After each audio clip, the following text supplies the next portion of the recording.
নমস্কাৰ আপোনালোক সকলোকে মোৰ ইউটিউব চেনেল আসাম এক্সাম কৰ্ণাৰলৈ স্বাগতম জনাইছোঁ। আজি আপোনালোকক দেখুৱাম এইচএছ আৰু এছএলচিত আপোনালোকক গেছ মাৰ্ক কিমান দিয়া হয়। আপোনালোকে প্ৰথমখন মাৰ্কশ্বিট দেখিছে, প্ৰুফৰ সৈতে দেখুৱাইছোঁ। আপোনালোকৰ মাৰ্কশ্বিটত যিখিনি তথ্য আছে সেইখিনি দিব নোৱাৰোঁ, গতিকে অকল ছাবজেক্টকেইটা দেখুৱাই দিছোঁ। আপোনালোকে দেখিছে এইখন এইচএছৰ মাৰ্কশ্বিট হয়। ইয়াত এইচএছত আপোনালোকৰ ইকনমিক্সত 3 মাৰ্কছ দিয়া হৈছে। ইকনমিক্সত তেওঁ পাছ কৰিবৰ কাৰণে 3 মাৰ্কছ প্ৰয়োজন আছিল, কিন্তু 3 মাৰ্কছ নাপালে। সেইকাৰণে তেওঁক 3 মাৰ্ক আপোনালোকক গেছ মাৰ্ক দিয়া হৈছে। 3 মাৰ্ক দি পেলাই গেছ মাৰ্ক দিয়া হৈছে। এইখন চাওক, এইখন ছায়েন্সৰ হয়। ছায়েন্সতো গেছ মাৰ্ক দিয়া হয়। কেমেষ্ট্ৰিত তেওঁ আপোনাক গেছ মাৰ্ক দিয়া হৈছে 5 নম্বৰ। পাছ নকৰিলে থিয়ৰীত 16 পালে, থিয়ৰী সেইকাৰণে 5 নম্বৰ দি পাছ কৰাই দিয়া হৈছে। 5 নম্বৰ গেছ মাৰ্ক দিয়া হৈছে থিয়ৰী। তাৰপিছত মেথামেটিক্সতো তেনেকৈ 7 মাৰ্ক গেছ মাৰ্ক দিয়া হৈছে। টোটেল 12 মাৰ্ক গেছ মাৰ্ক দিয়া আছে এইখন পেপাৰ। গতিকে আপোনালোকে দেখিছে কিমান মাৰ্কলৈকে গেছ মাৰ্ক দিয়া হয়। গতিকে আপোনালোকে চিন্তা নকৰিব, আপোনালোকৰ যদি পৰীক্ষা বেয়া হৈছে তথাপিও আপোনালোকক পাছ কৰিবৰ কাৰণে গ্ৰেছ মাৰ্ক দিয়া হ'ব।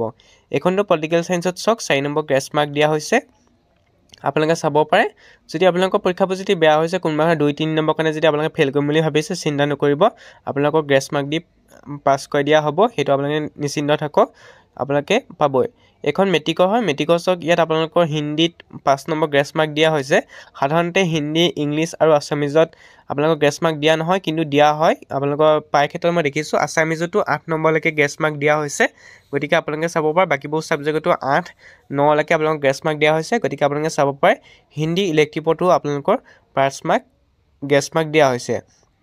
গতিকে আপোনালোকে চাব পাৰে, যদি আপোনালোকে ভাবিছে মেট্ৰিকত ফেইল কৰিম বুলি, গতিকে নাভাবিব, গ্ৰেছ মাৰ্ক দি হ'লেও আপুনি পাছ কৰাৰ চান্স থাকে। তাৰপৰা এখন হায়াৰ ছেকেণ্ডেৰী আকৌ পলিটিকেল ছায়েন্সতো 6 মাৰ্ক গ্ৰেছ মাৰ্ক দিয়া হৈছে।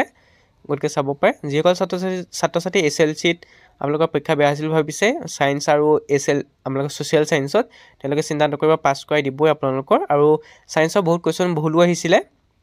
তাৰপৰা ছ'চিয়েল ছায়েন্সৰ কুৱেশ্যন পেপাৰটো দেখিছে আপোনালোকে, সেইকাৰণে আপোনালোকে চিন্তা নকৰিব, আপোনালোকৰ সেই দুখন পেপাৰ পাছ কৰাই দিবই। ইংলিছতো গ্ৰেছ মাৰ্ক দিব, সেইটো চিন্তা নকৰিব। গতিকে আপোনালোকে চাই লওক, এইখনো ইকনমিক্সতো 6 নম্বৰ আপোনালোকক গ্ৰেছ মাৰ্ক দিয়া হৈছে। গতিকে আপোনালোক নিশ্চিন্ত থাকক।